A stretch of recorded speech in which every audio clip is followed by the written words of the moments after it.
Un encuentro con su palabra, porque secase la hierba, marchitase la flor, mas la palabra de Dios permanece para siempre. Con ustedes, el doctor José Ricardo Arias Quintero.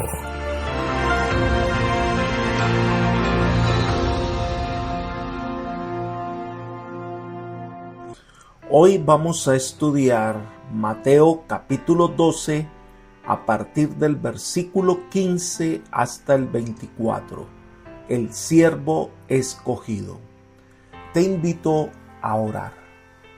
Padre eterno y bondadoso, gracias te damos, Señor, por las bendiciones otorgadas constantemente, por tus cuidados, porque nos brindas tu amor, tu misericordia y perdón.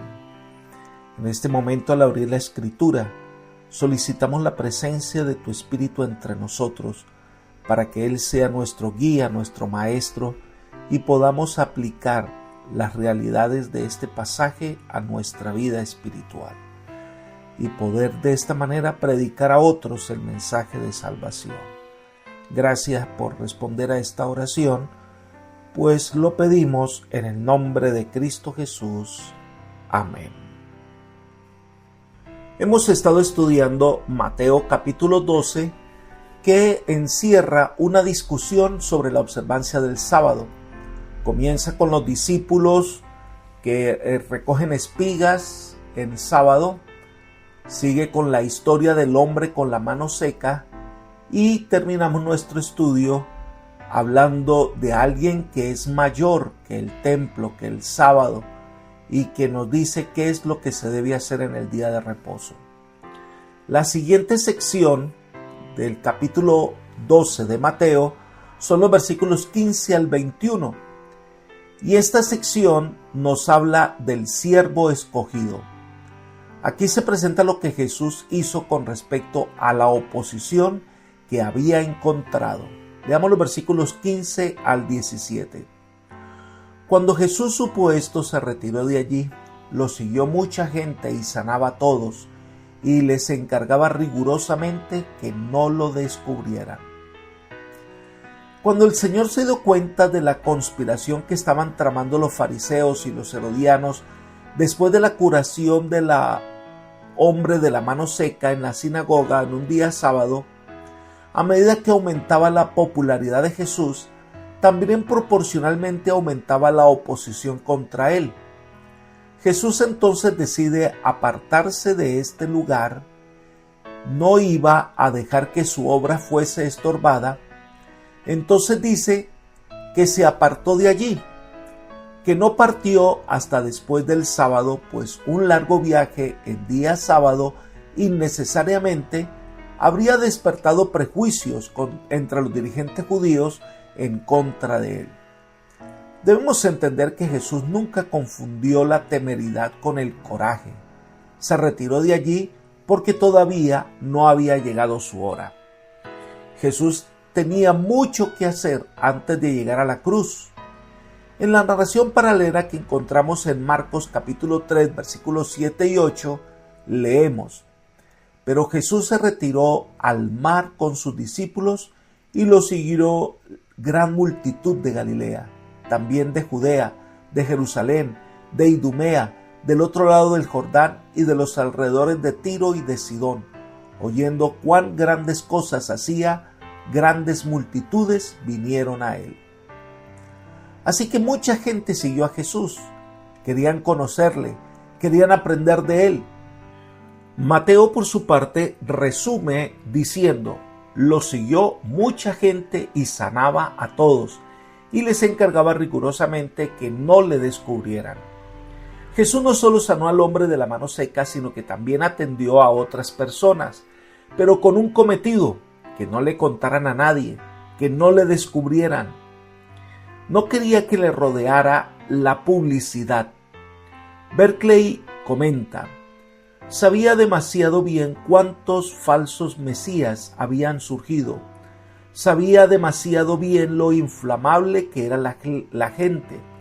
Si se difundía la idea de que había surgido alguien con poderes maravillosos, seguro que surgiría una rebelión política y se perderían vidas innecesariamente. Jesús tenía que enseñar que el mesiazgo no consistía en un poder demoledor, sino en un servicio sacrificial, no un trono, sino una cruz, antes de que pudieran divulgar su historia. Así que recomendaba explícitamente que no divulgaran lo que habían visto.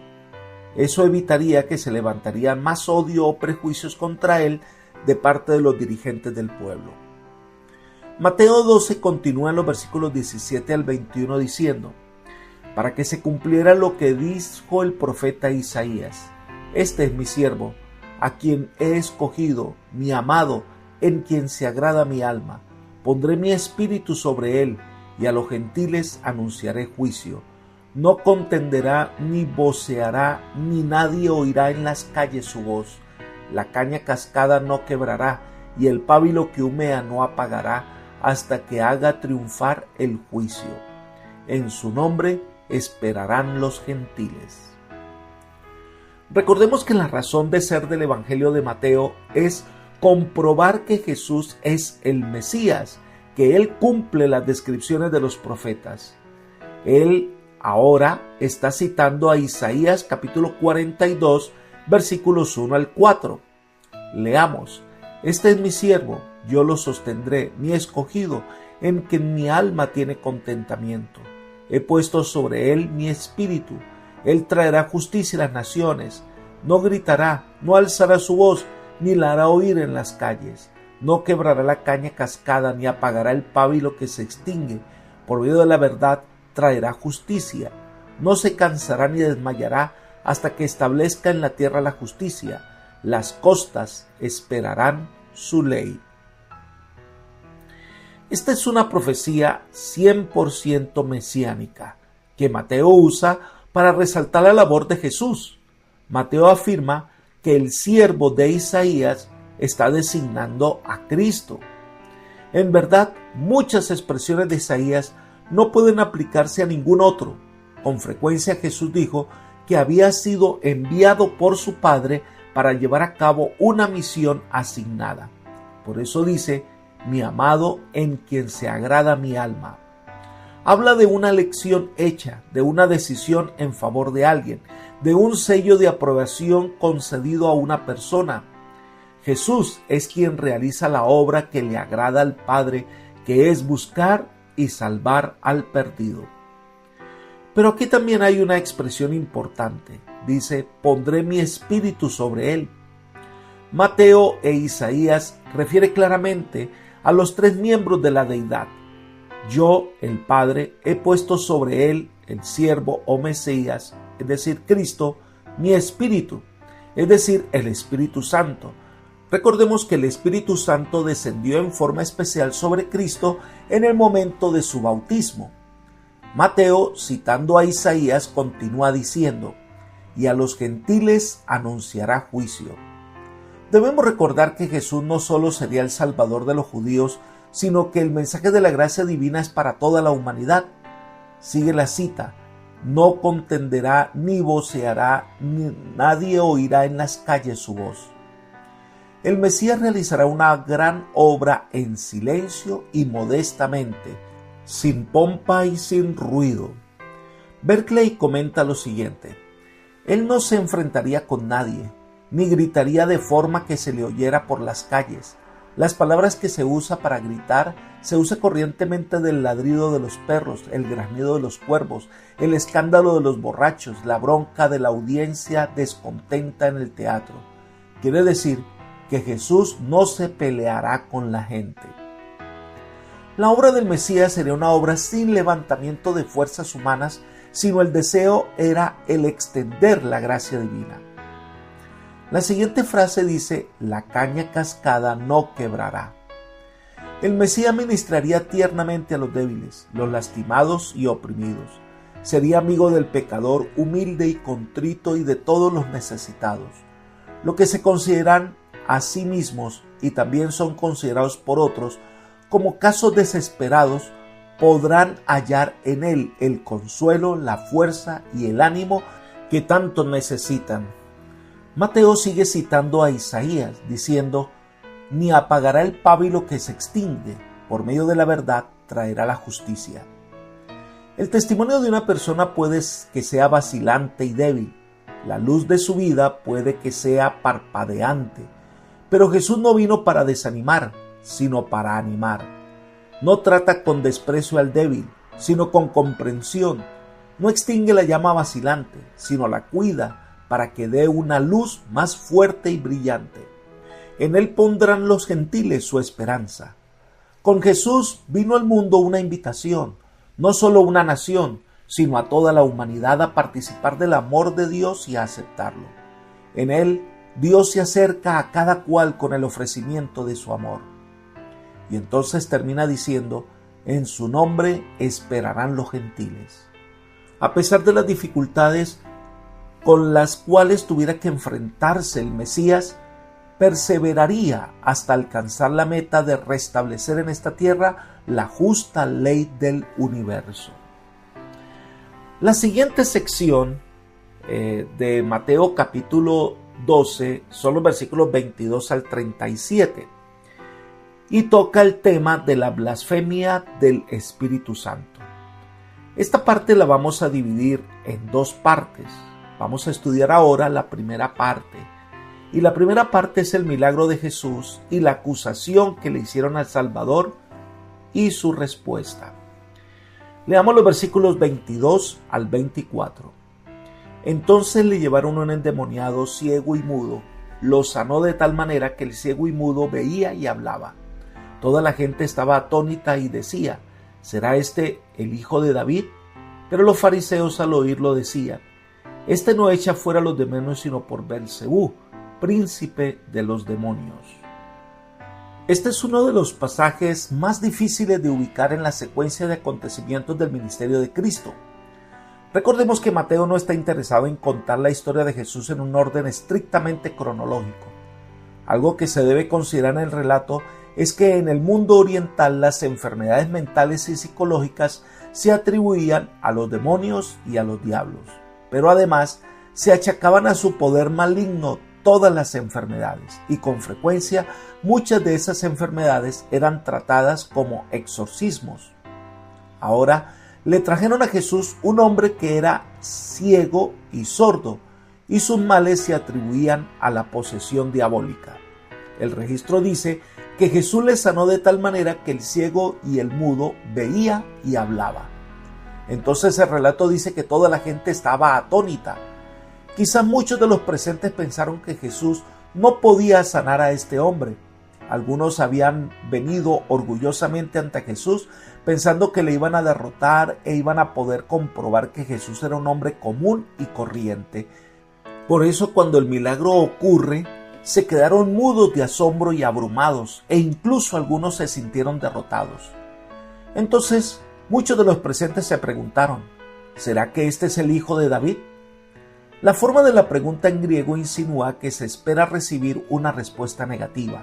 Es como si la gente hubiera dicho, este no puede ser el hijo de David, el Mesías, ¿verdad? Posiblemente comprendieron que el Mesías de las profecías había de realizar los milagros que Cristo realizaba, pero les resultaba difícil ver en Jesús, al parecer, un hombre común al Mesías de las profecías.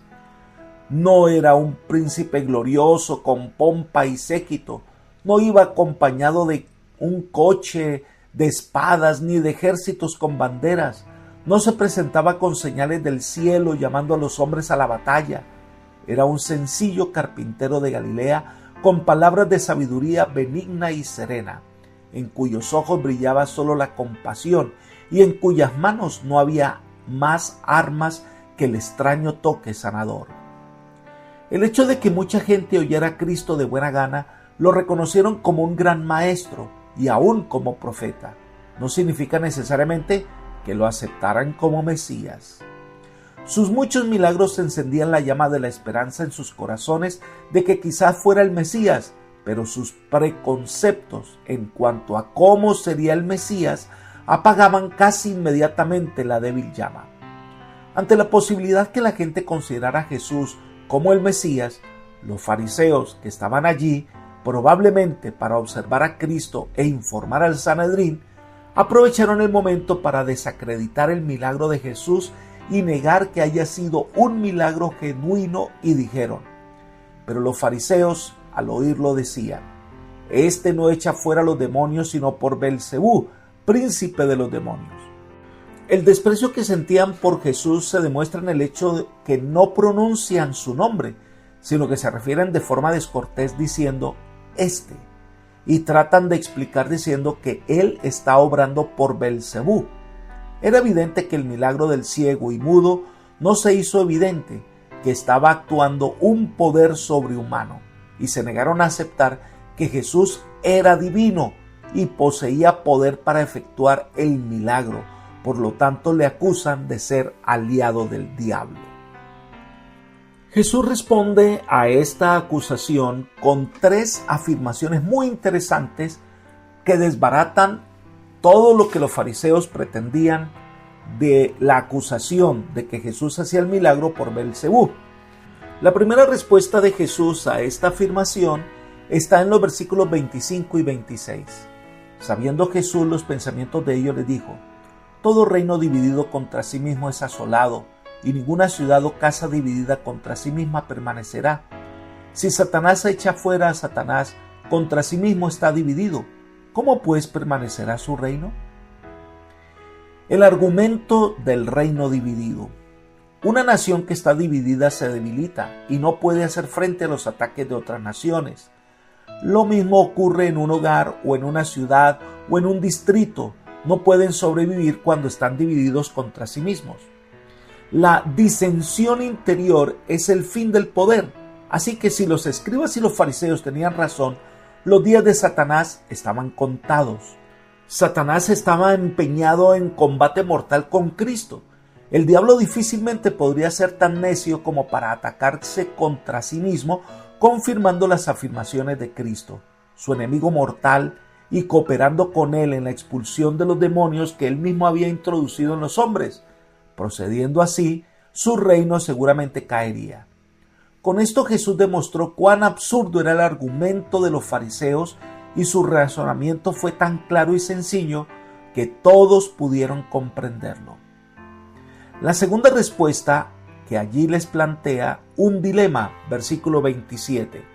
Y si yo echo fuera los demonios por Belcebú, ¿por quién los echan vuestros hijos? Por tanto, ellos serán vuestros jueces.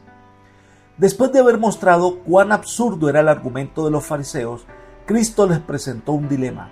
Evidentemente, algunos fariseos pretendían poder echar fuera demonios. De otro modo, Jesús no hubiera presentado esto como un hecho.